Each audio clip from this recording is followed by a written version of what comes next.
Friends, இன்றைக்கி நம்ம பார்க்க போகிறது சாம்சங் மொபைலில் ஸ்க்ரீன்ஷாட் எப்படி எடுக்கிறது அதை பற்றி இந்த வீடியோ நம்ம பார்க்கலாம். ஸோ வீடியோ முழுமையாக பாருங்கள். நம்ம சேனலுக்கு புதுசு வந்திருக்கோம், மறக்காமல் சப்ஸ்கிரைப் பண்ணி. சாம்சங் மொபைலில் வந்து 3 வழிகளில் வந்து நம்ம வந்து ரொம்ப சுலபமாக வந்து ஸ்க்ரீன்ஷாட் எடுக்க முடியும். உதாரணத்துக்கு பாருங்கள், எட்ஜ் பேனல்னு சொல்லிட்டு, அதாவது இந்த டெம்பரேச்சர் இருக்குது பார்த்தீங்களா, டெம்பரேச்சர் பக்கத்தில் பார்த்தீங்கன்னா ஒரு பேனல் மாதிரி இருக்கும். இதை நீங்கள் தள்ளிட்டு பார்த்தீங்கன்னா ஸ்க்ரீன்ஷாட் எடுக்க முடியும். இது வந்து எனபிளில் இருக்காது, நம்ம தான் எனபிள் பண்ணணும். இந்த டேங்க் ஸ்க்ரீன்ஷாட்டுக்கு நம்ம தான் ஆட் பண்ணணும். அதில் வந்து ஆட்டோமேட்டிக்காக வந்து வராது, நம்ம தான் ஆன் பண்ணணும். அது எப்படிங்கிறது ரெண்டாவது சொல்லித்தரேன். அடுத்து என்னென்னு பார்த்தீங்கன்னா, ஸ்க்ரீனை தள்ளிட்டு பார்த்தீங்கன்னா இந்த ஒய்ஃபை மொபைல் டேட்டா இருக்குல்ல, இதுலேயும் வந்து டேக் ஸ்க்ரீன்ஷாட்னு சொல்லிட்டு ஒரு ஆப்ஷன் இருக்குது. அதை நம்ம கிளிக் பண்ணாலும் நம்ம வந்து ஸ்க்ரீன்ஷாட் எடுக்க முடியும். அது எப்படின்னு பார்த்தீங்கன்னா, உதாரணத்துக்கு இதில் வந்து பார்த்தீங்கன்னா உங்கள் இதில் நீங்கள் செக் பண்ணி பாருங்கள், இது வந்து டேக் ஸ்க்ரீன்ஷாட் சொல்லிட்டு இருக்கான்னு. அப்படி இல்லைன்னா என்ன பண்ணுறீங்கன்னா, ஜஸ்ட் அந்த மேலே இருக்கக்கூடிய பென்சில் அல்லது ஒரு மொபைலுக்கு ஒரு மாதிரி இருக்கும். இதில் வந்து எடிட் பண்ணுறது எந்ததுன்னு சொல்லிட்டு அதை பார்த்து எடிட் பண்ணுங்கள். இதில் பார்த்தீங்கன்னா இதில் ஃபுல்லுன்னு இருக்குல்ல, அதில் எடிட் பண்ணுறேன். இதில் வந்து நமக்கு வந்து ஸ்க்ரீன்ஷாட் தேவைன்னா இந்த இதில் கீழே பார்த்தீங்கன்னா கடைசியில் இருக்கும். நம்ம ஜஸ்ட்டு கிளிக் பண்ணினாலே போதும், மேலே போயிடும். தேவையில்லைன்னா நீங்கள் கிளிக் பண்ணினாலே போதும், கீழே வந்துடும். இப்போ நம்ம தேவைங்கிறதுனால கிளிக் பண்ணுறேன், டோன் கொடுக்குறேன். இதுக்கப்புறம் வந்து நீங்கள் ஜஸ்ட்டு நீங்கள் கிளிக் பண்ணினாலே போதும், ஸ்க்ரீன்ஷாட் எடுத்துக்கலாம்.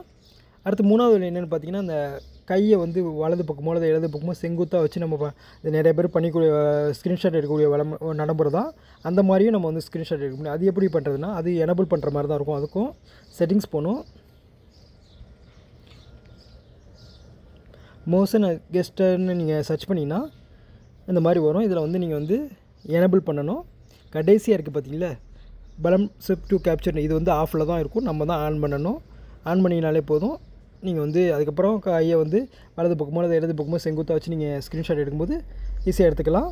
அடுத்து என்னென்னு பார்த்தீங்கன்னா, இதில் வந்து எட்ஜ் பேனல் எப்படி எனபிள் பண்ணுறதுன்னு சொல்லிட்டு பார்த்துக்கலாம். இப்போ உதாரணத்துக்கு வந்து இந்த பேனலை வந்து தள்ளி விட்றேன். பார்த்தீங்கன்னா செட்டிங்ஸ் சொல்லிட்டு ஒன்று இருக்குது, அதை கிளிக் பண்ணுறேன். கிளிக் பண்ணதுக்கப்புறம் இதில் வந்து நமக்கு தேவையான இதை வந்து நம்ம வந்து ஆன் பண்ணி எனபிள் பண்ணிக்கலாம்.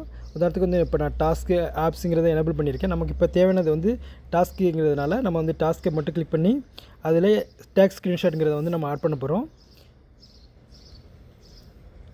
உதாரணத்துக்கு பாருங்கள், இப்போ இதில் வந்து டேக் ஸ்க்ரீன்ஷாட்னு சொல்லிட்டு இடது பக்கத்தில் இருக்குது, அதை ஜஸ்ட்டு கிளிக் பண்ணுறேன். இந்த பக்கம் போயிடுச்சு, வலது பக்கம் போயிடுச்சு.